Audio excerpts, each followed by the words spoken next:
Si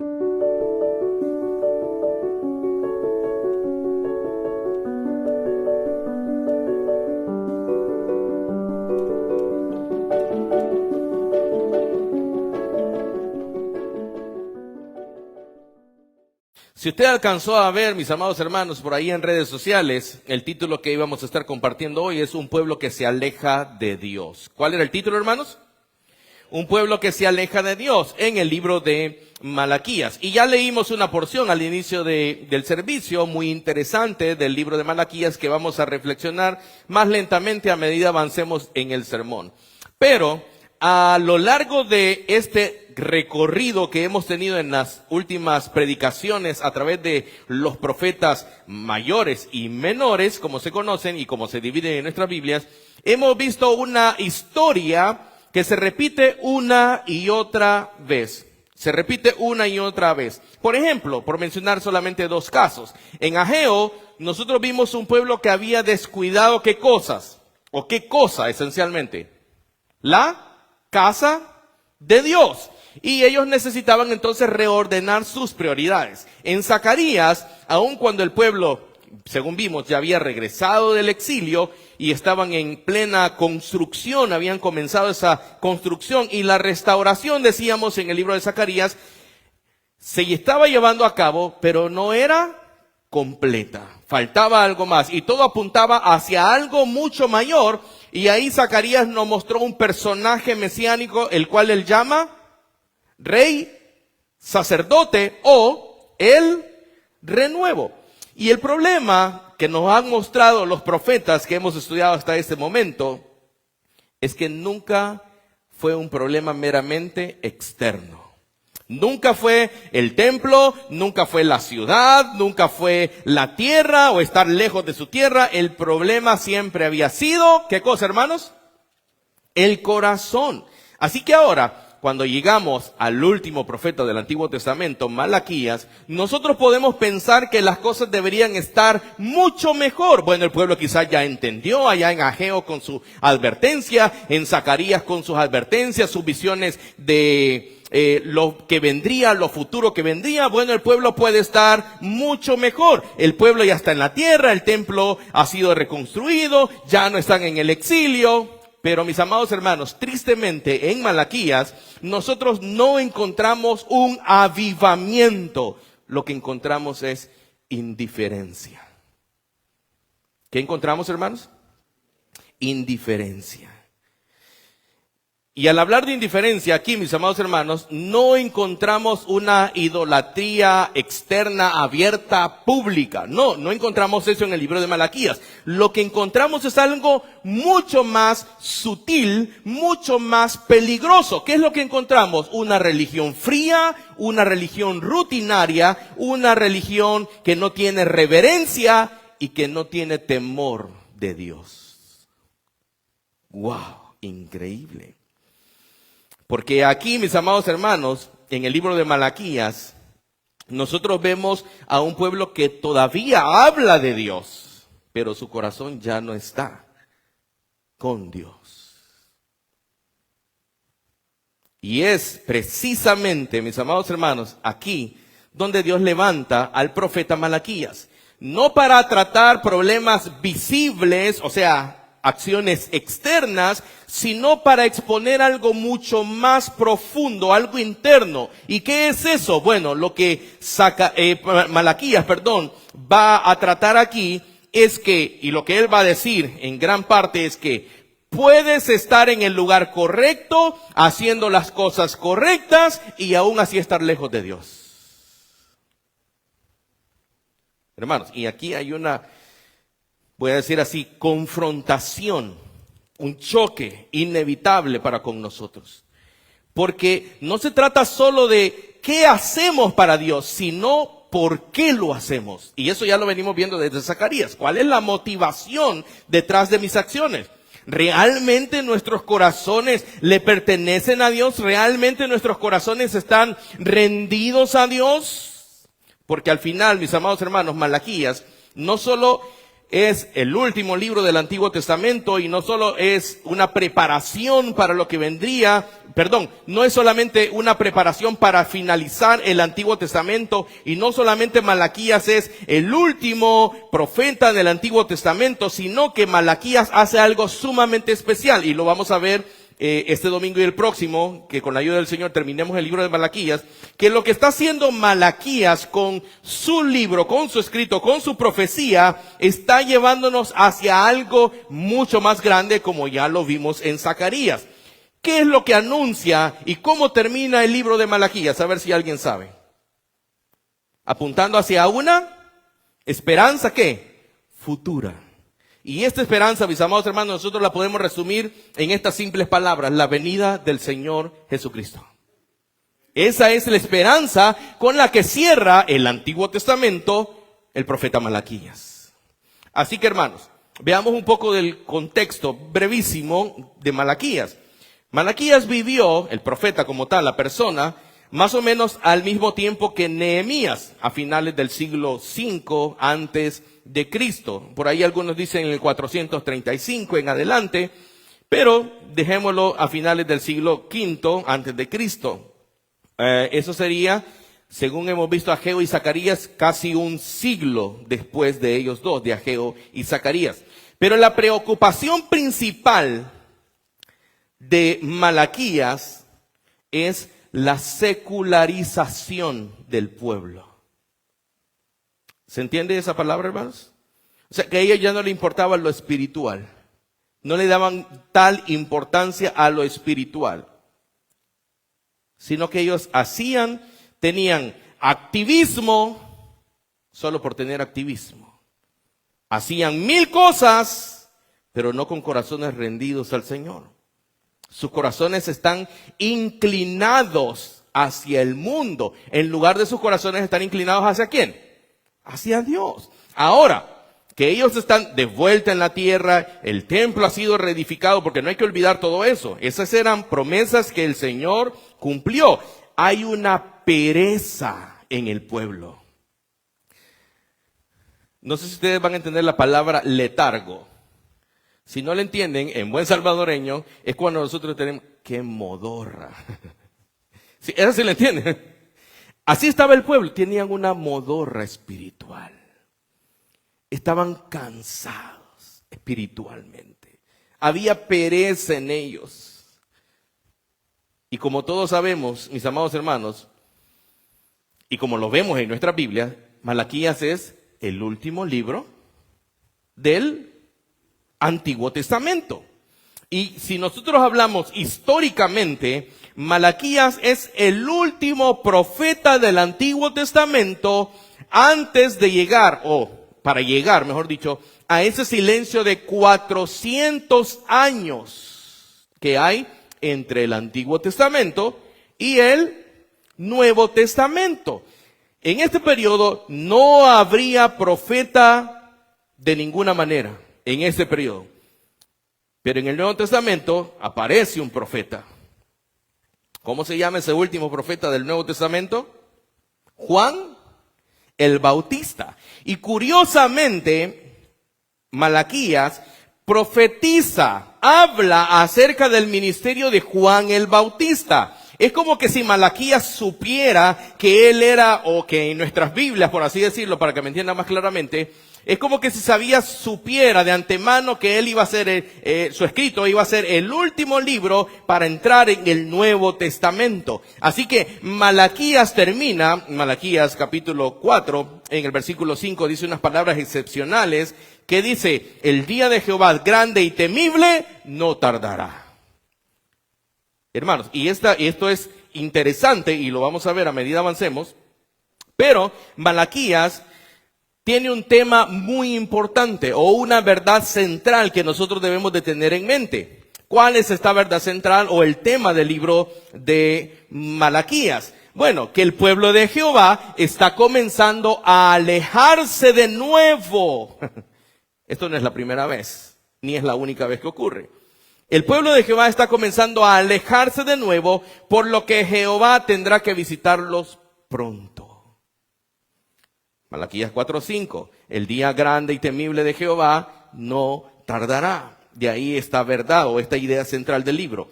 Pero, aquí hay un pero glorioso. Antes de que venga ese día, antes de que venga Jehová a visitarlos, Él enviará su mensajero. ¿Qué va a enviar el Señor?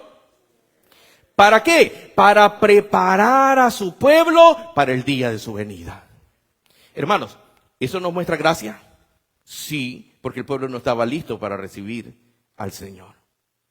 Ahora bien, hermanos, Malaquías es un libro poco estudiado, pero muy, muy importante y que nosotros estudiemos, lo meditemos, lo reflexionemos. Es un libro que en parte, mis amados hermanos, está distribuido, ordenado o estructurado de forma muy particular. Porque en el libro lo que nosotros vamos a ver es una serie de disputas, controversias, pleitos en buen salvadoreño, entre Jehová y su pueblo. Y es casi como que si se estuviera en una sala de audiencias, este dice algo y aquellos dicen, no, pero ¿por qué dices eso? Eso no es así, nosotros hemos hecho esto, y ya lo vamos a ver. Pero el pueblo, de muchas maneras, lo que hace es cuestionar a Dios. Por todo y por nada cuestionan a Dios. Pero en cada caso, Dios responde, confronta, pero al mismo tiempo expone cuál es la verdadera condición de sus corazones. Y en Malaquías, mis amados hermanos, el diálogo se vuelve tenso, se vuelve directo, se vuelve incómodo, y aún para nosotros se volverá incómodo, porque el pueblo cree que está bien, pero Dios le revela que está mal.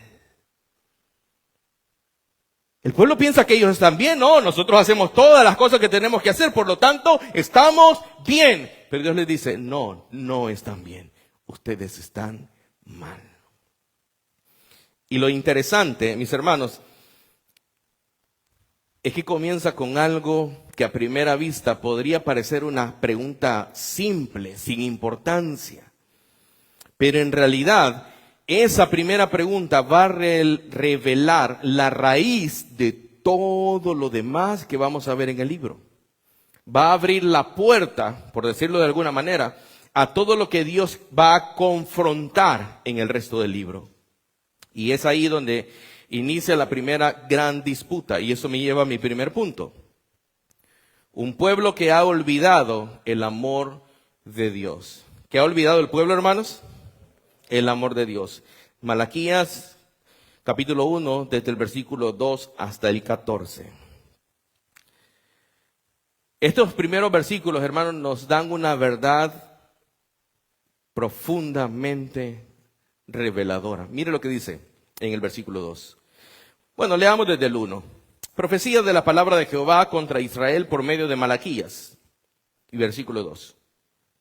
Yo, ¿qué dice, hermanos? Os he amado. ¿Dice quién? Y dijisteis. ¿Qué dijo el pueblo? Deténganse ahí. Hermano, leamos con detenimiento esa parte una vez más. Dice Jehová, yo os he amado. Y el pueblo dijo, hermanos, el amor de Dios es la base de todo. El amor de Dios, que es su misma esencia, es la base de todo. Y antes de empezar él a confrontar, antes de empezar a corregir, Dios le dice a su pueblo, yo os he amado. Yo les he mostrado mi amor. Dios afirma su amor, pero la respuesta del pueblo lo que nos deja en evidencia y al descubierto, o sea, se quita el telón, nos deja al descubierto cuál es la verdadera condición del corazón del pueblo. Ellos le preguntan, ¿qué le preguntan? No, pero nosotros no hemos visto señales de tu amor. ¿En qué nos has amado? Hermano, esto no es una simple pregunta. Es una evidencia de ceguera espiritual. Ellos están ciegos. Ellos no pueden ver que están mal. El problema del pueblo, mis amados hermanos, no comienza en su conducta externa, sino en la percepción que ellos tienen de Dios. En la idea que ellos se han formado de Dios. Ellos han perdido de vista el gran amor de Dios. Ellos han dejado de reconocerlo. Ellos han dejado de adorarle de verdad con sus corazones, como vimos en Juan capítulo 4, la mujer samaritana y Jesús. Ellos han dejado de adorarle en espíritu y en verdad. Y al dejar de hacerlo, toda su relación con Él comienza a deteriorarse. ¿Qué pasa con el pueblo, hermano? Su relación con Él comienza, ¿qué? A deteriorarse, a perderse. Pero Dios va a responder en los versículos del 2 al 5, recordándoles su gran amor soberano, y especialmente en esos versículos Él hace un contraste a su trato con Jacob y su trato con Esaú. Es lo que menciona. Mire lo que dice en los versículos, del versículo 2 siempre en adelante. Después de, ¿en qué nos amaste? Dice el Señor, ¿no era Esaú hermano de Jacob? Dice Jehová, y amé a Jacob y a Esaú aborrecí, y convertí sus montes en consolación. Abandoné su heredad para los chacales del desierto. Cuando Edom dijere, nos hemos empobrecido, pero volveremos a edificar lo arruinado, así ha dicho Jehová de los ejércitos. Ellos se edificarán y yo destruiré. Les llamarán a territorio de impiedad, y pueblo contra el pueblo de Jehová está indignado para siempre. Y vuestros ojos lo verán y diréis, sea Jehová engrandecido más allá de los límites de Israel. Es decir, hermanos, en palabras más sencillas, el Señor les está diciendo, mi amor por ustedes no solamente es de palabra. Mi amor por ustedes no es simplemente una idea, una teoría. No, mi amor por ustedes lo he demostrado en mí, escuchen esto, en mi fidelidad a lo largo de la historia. Pero aún así, hermanos, el pueblo vive como si ese amor no fuera real. El pueblo vive como si ese amor no es verdadero, como si Dios está diciendo palabras nada más sin sentido, como si Dios no hubiera hecho absolutamente nada por ellos. ¿En qué nos has amado? Nosotros no hemos visto tu amor. Hermanos, y aquí hay una verdad muy importante para nosotros. Cuando un pueblo pierde la conciencia del amor de Dios, inevitablemente su devoción se enfría.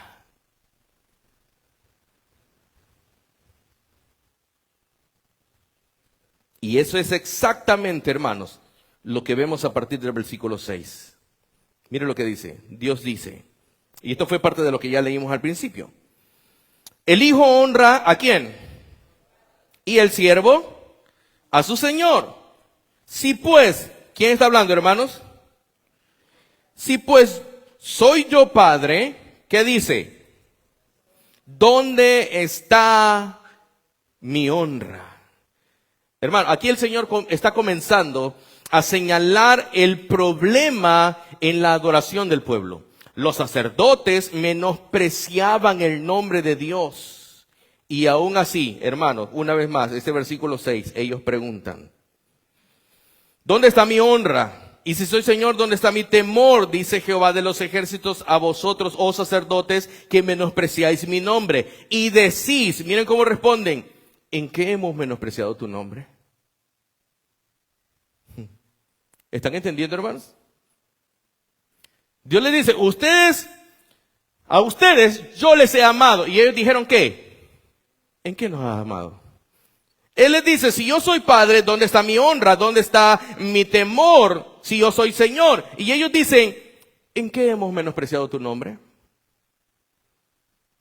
¿Lo ven, hermanos? Ellos no aceptan, ellos no entienden que están mal. De nuevo, hermanos, y de nuevo, no solamente es que están mal, ellos no se dan cuenta que están mal. Están cegados. Entonces Dios hace evidente el gran problema. Versículo 7. ¿En qué hemos menospreciado? Termina el versículo 6, tu nombre. Y dice el Señor, en que ofrecéis sobre mi altar, ¿qué cosa, hermanos? Pan inmundo.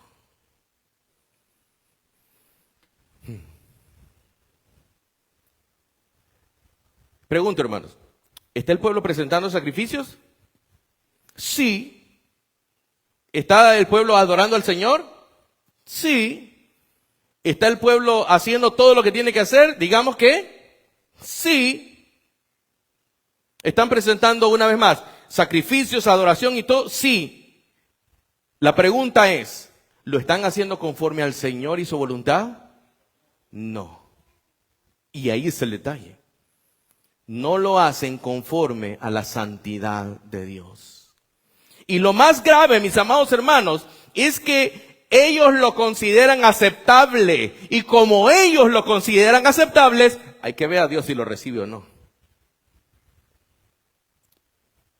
Mire, sigue diciendo, ¿en qué te hemos deshonrado? En que pensáis que la mesa de Jehová es despreciable, les dice el Señor. ¿Por qué les dice eso? Porque traen pan inmundo. Versículo 8. El Señor los confronta ahí directamente. Cuando ofrecéis el animal ciego para el sacrificio, les dice el Señor, ¿no es eso malo? Asimismo, cuando ofrecéis el cojo o el enfermo de tus animales, ¿no es malo? Es posible, hermanos, que nosotros estemos en la iglesia, participemos, sirvamos, cantemos y aún así hayamos perdido el asombro por Dios.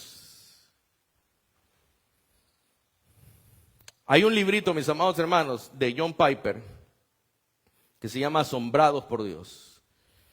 Si el Señor así nos lo permite, en algún momento yo se los puedo regalar a todos ustedes, se los voy a compartir. Es un libro que nos muestra cuán, así, literalmente, asombroso es nuestro Dios. Para que tú y yo no perdamos el asombro por Dios. Porque a veces venimos al culto y venimos por rutina. Es posible, hermanos, que nosotros mantengamos la apariencia externa con un corazón distante de Dios. Y cuando eso ocurre, la adoración se vuelve mecánica, la adoración se vuelve pesada y la adoración se vuelve sin vida. Mis hermanos que están aquí y están estudiando un diplomado, y estamos estudiando en un diplomado, tal vez recordarán las palabras que dijo nuestro profesor en una de esas clases. Él dijo, muchas veces tenemos la verdad con nosotros, estudiamos la Escritura, sabemos y conocemos la verdad, tenemos de verdad lo que la Biblia dice, tenemos ese conocimiento, pero nuestra adoración es más simple que una marqueta de hielo. Necesitamos adoración genuina, verdadera, con pasión, con denuedo. Hermano, y no quiero que confundan, porque no estoy solo hablando de cantar. No solamente es eso la adoración es toda tu vida y toda mi vida. ¿Cómo vivo diariamente? Con mi esposo, con mi esposa, con mis hijos, con mi familia. Todo eso. Por eso, mis amados hermanos, el llamado del pasaje no es simplemente a que corrijamos lo externo, sino a recuperar una visión verdadera, correcta de quién es Dios.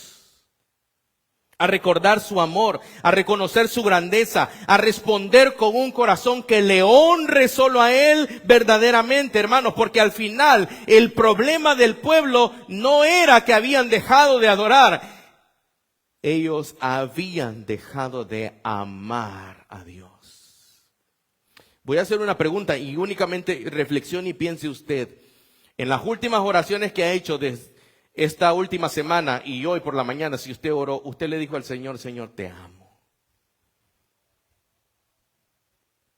¿Se lo dijo? Piénselo, no me responda ni nada por decir. ¿Le dijo usted que amaba al Señor? Pero no de aquí para afuera, desde aquí. Porque si el amor por Dios se pierde, mis amados hermanos, inevitablemente la adoración se vuelve vacía. ¿Cómo se vuelve? Sin sentido. Es más caliente una marqueta de hielo que nosotros.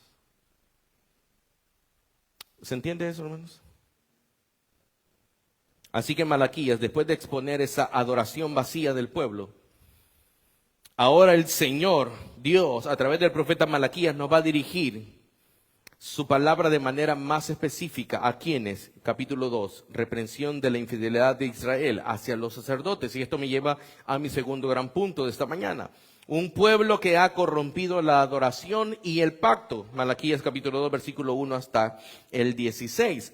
Dice el versículo 1, ahora pues, oh sacerdotes, para vosotros es este mandamiento. Como quien dice, ahora voy con ustedes. Porque no solamente es el pueblo, son ustedes también los del problema. El problema no solo está en el pueblo, mis amados hermanos, en general, así, no, sino especialmente y específicamente en aquellos que debían guiar al pueblo espiritualmente.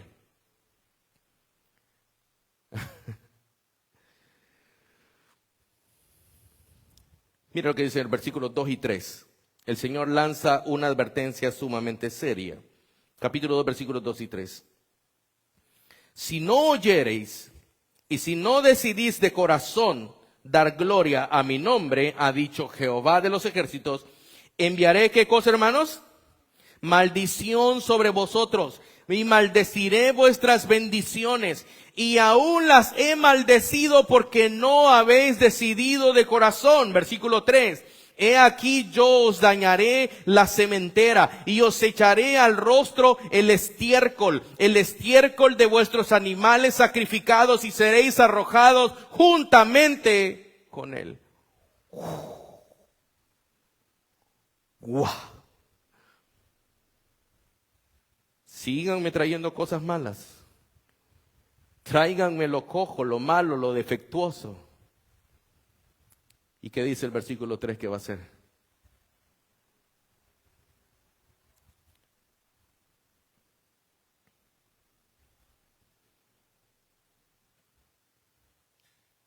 Hermanos, Dios no solamente está buscando acciones externas. Él está buscando corazones decididos a honrarle. ¿Corazones cómo, hermanos?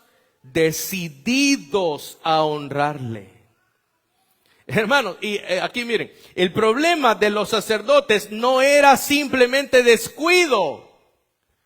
No es que yo no me había dado cuenta de lo que la gente traía. No era solo descuido, era falta de disposición interna para darle gloria a Dios.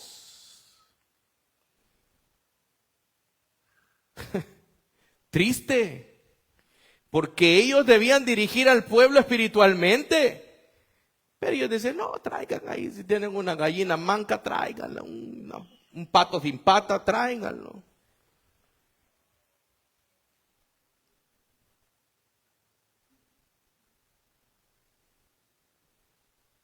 Pero Dios, mis amados hermanos, para mostrarles la grave, terrible condición, les recuerda cuál era el propósito principal del sacerdocio. Miren los versículos 5 y 6.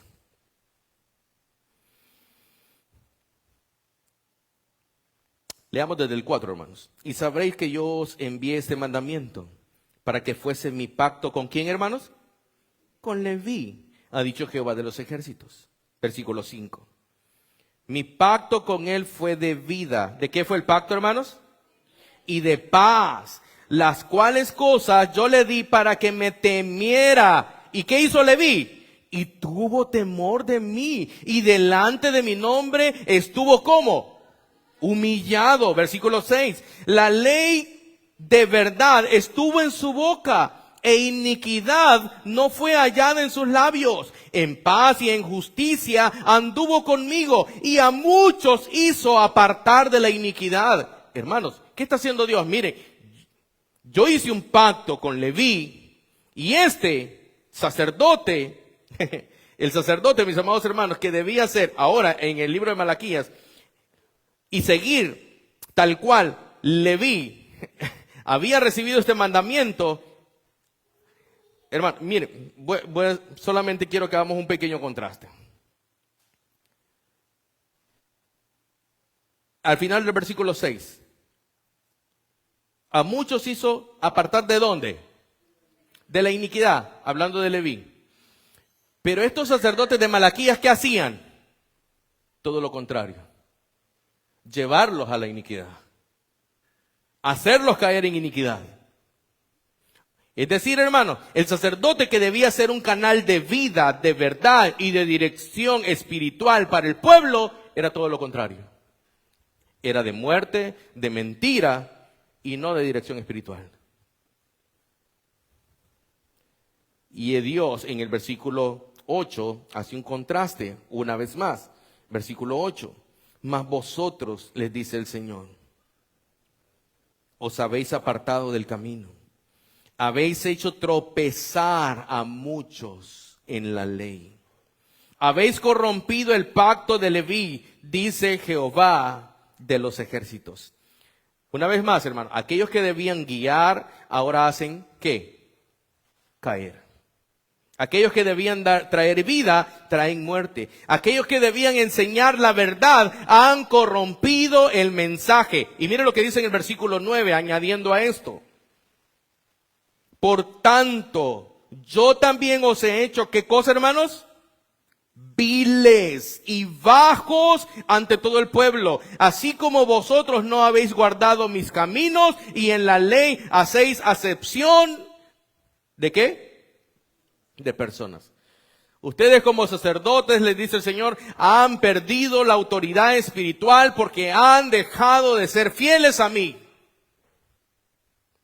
Sin embargo, hermanos, el problema no se limita al liderazgo espiritual. Mire lo que dice a partir del versículo 10. El enfoque se amplía hacia todo el pueblo. Dios dice en el capítulo 2, versículo 10. ¿No tenemos todos un mismo Padre? ¿No nos ha creado un mismo Dios? ¿Por qué pues nos portamos deslealmente el uno contra el otro, profanando el pacto de nuestros padres? Y aquí, mis amados hermanos, Dios, a través del profeta Malaquías, introduce el tema de la infidelidad en las relaciones y especialmente en el matrimonio. Mire lo que dicen los versículos 11 y 12, donde el Señor denuncia a Judá por haber sido desleal. Versículos 11 y 12. Prevaricó Judá, y en Israel y en Jerusalén se ha cometido abominación, porque Judá ha profanado el santuario de Jehová, que él amó, y se casó con hija de Dios extraño. Versículo 12. Jehová cortará de las tiendas de Jacob al hombre que hiciere esto, al que vela y al que responde, y al que ofrece ofrenda a Jehová de los ejércitos. El Señor, denunciando todo esto, dice, ustedes se han unido con mujeres que adoran dioses extraños. Y esto también ya lo vimos allá en Nehemías, ¿se recuerdan? Y ellos dijeron, no, vamos a abandonar a todas estas mujeres. Y luego en el siguiente profeta, en Esdras y Nehemías, que lo vimos todo eso, volvían a hacer lo mismo. ¿Y aquí qué está pasando? La misma situación. Ellos han sido desleales. Y esto no es simplemente un problema social, es un problema espiritual. Porque ellos estaban comprometiendo a su relación con Dios al quebrantar su pacto. ¿A quiénes adoraban estas mujeres? ¿Al Dios verdadero o a otros dioses? A otros dioses. ¿Qué pasó con Salomón por meterse con tantas mujeres que adoraban a otros dioses? Desviaron su corazón. Hermanos, pero Dios expone la gran dimensión del problema en los versículos 13 y 14.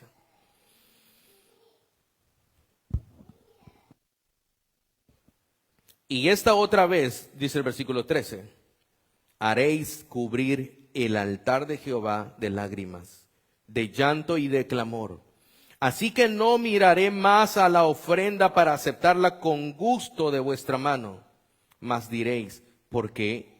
Porque Jehová ha atestiguado entre ti y la mujer de tu juventud, contra la cual has sido desleal, siendo ella tu compañera y la mujer de tu pacto. Es decir, hermanos, habían matrimonios rotos por infidelidad. Pero lo más impactante de todo esto es que aún así siguen viniendo a adorar a Dios. Y dice el texto, cubren el altar de Jehová con lágrimas, pero Dios no acepta su ofrenda. ¿Por qué? Porque su vida está en contradicción con su adoración.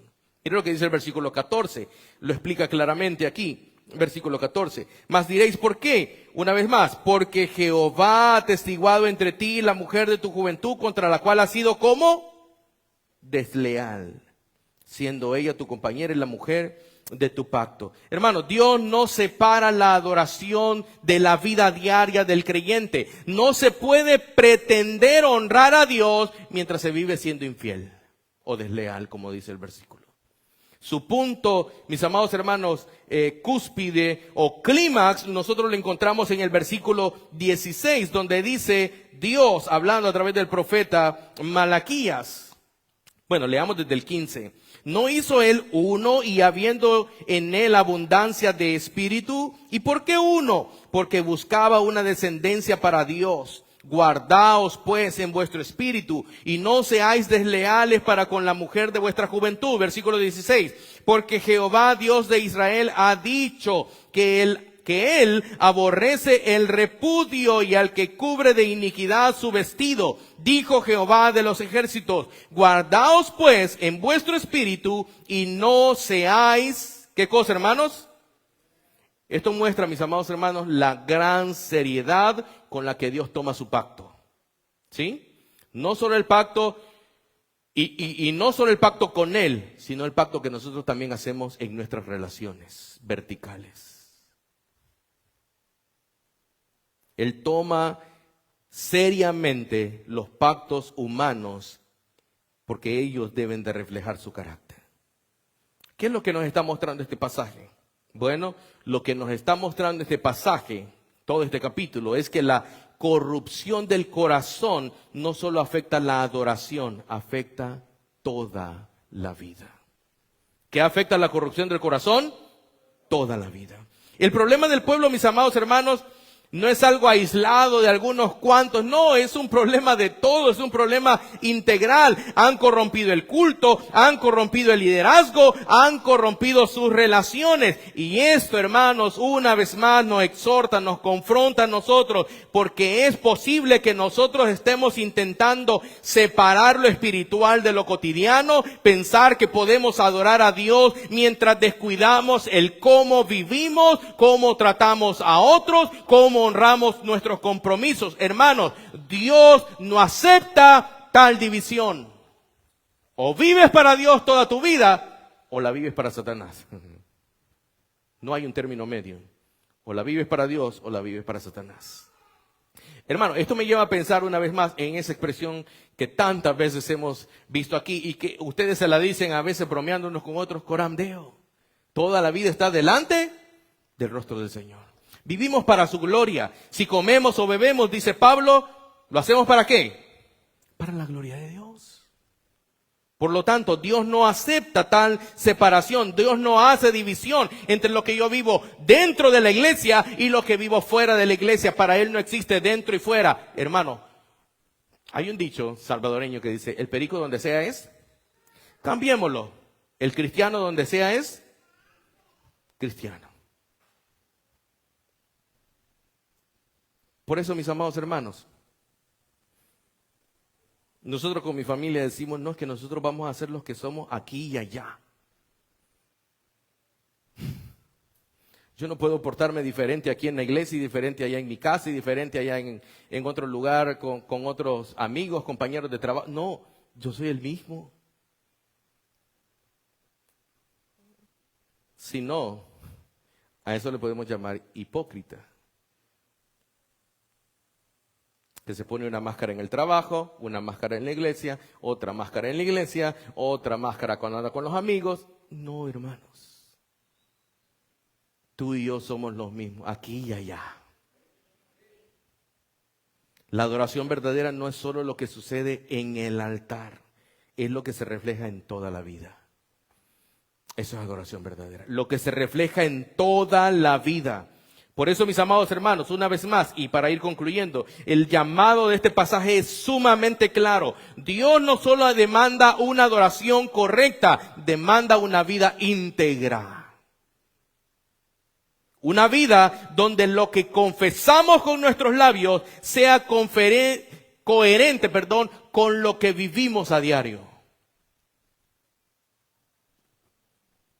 ¿Por qué? Porque cuando la vida no respalda la adoración, voy a leer esto detenidamente, cuando la vida no respalda la adoración pierde su valor delante de Dios. ¿Qué estoy diciendo? Hermano, tu vida debe reflejar lo que hablas con tu palabra. ¿Es serio? No es cosa fácil. Porque tu vida debe ser coherente con lo que enseñas, con lo que dices creer. Así que, hermanos, al llegar a este punto, el mensaje es incómodo, el mensaje de Malaquías, pero es claro. El problema del pueblo no era que habían dejado de ser religiosos, no era que habían dejado de dar adoración a su manera, no era que habían abandonado completamente a Dios. El problema era mucho más profundo, mucho más peligroso. Seguían adorando pero sin amor, seguían ofreciendo pero sin reverencia, seguían reuniéndose pero con el corazón lejos de Dios. Y eso es precisamente lo que Dios confronta. Porque para Dios, hermanos, la adoración nunca ha sido solo una cuestión de actos externos, sino de un corazón rendido. Y cuando el corazón se enfría, hermanos, todo lo demás se corrompe. Todo lo demás se corrompe cuando el corazón se enfría.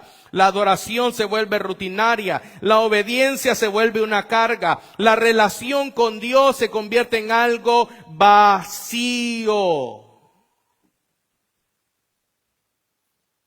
¿Cuántas veces has orado esta semana? ¿Eso es relación con Dios o no? ¿Cuántas veces has leído la Escritura esta semana? ¿Por dónde vas en tu lectura devocional? ¿Escuchas el devocional que todos los días se nos comparte?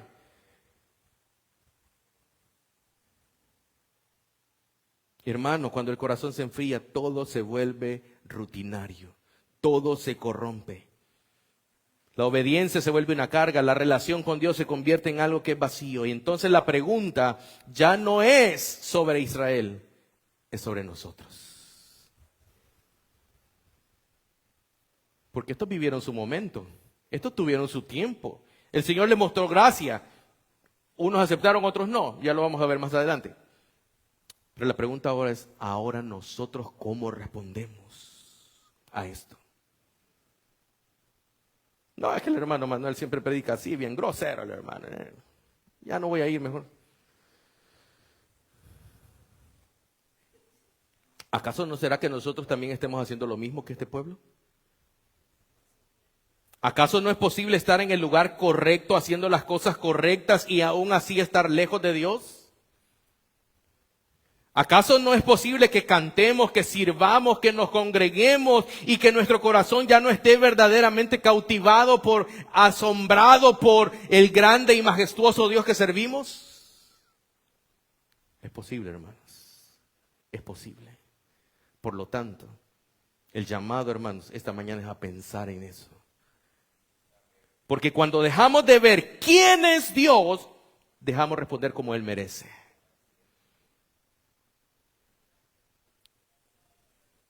Y esto nos lleva a una realidad muy seria, hermanos. Porque cuando la forma en la que nosotros vivimos no respalda la adoración verdadera y genuina a Dios, la adoración pierde su valor delante del Señor. Y si ese es el estado del corazón, entonces la pregunta inevitable es, ¿qué hará Dios frente a un pueblo así? Y eso es lo que Malaquías va a responder a continuación en los capítulos 3 al 4. Pero antes de ver lo que Dios hará con ese pueblo, hay algo que nosotros debemos hacer ahora.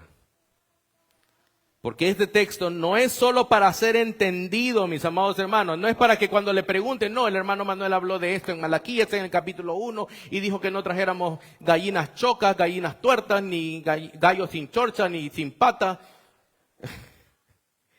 Hermano, no es solamente para entenderlo, es para responder positivamente. Así que, hermanos, este es un buen momento para examinar nuestro corazón delante de Dios. Y no de forma superficial, sino con honestidad, con sinceridad. Preguntarnos, ¿estoy adorando a Dios o estoy simplemente cumpliendo? ¿Hay amor real por Él o solo costumbre? ¿Hay reverencia o solo rutina?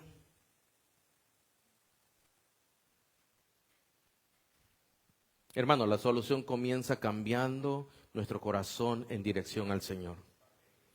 Y eso es arrepentimiento. Arrepentimiento. Reconocer que hemos perdido el asombro por Dios, que hemos dejado que nuestro amor se enfríe, que hemos reducido a Dios a algo común. Por lo tanto, debemos volvernos a Él en arrepentimiento. Pero hermanos, hay una esperanza que está dentro del texto y en todo esto.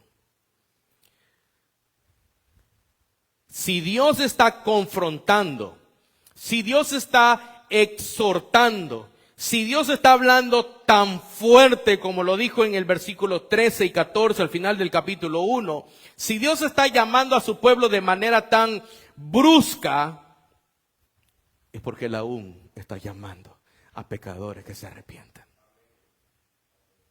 Dios no expone simplemente el pecado para destruirnos y dejarnos en la destrucción. No, hermano, Él expone el pecado para traernos de nuevo hacia Él.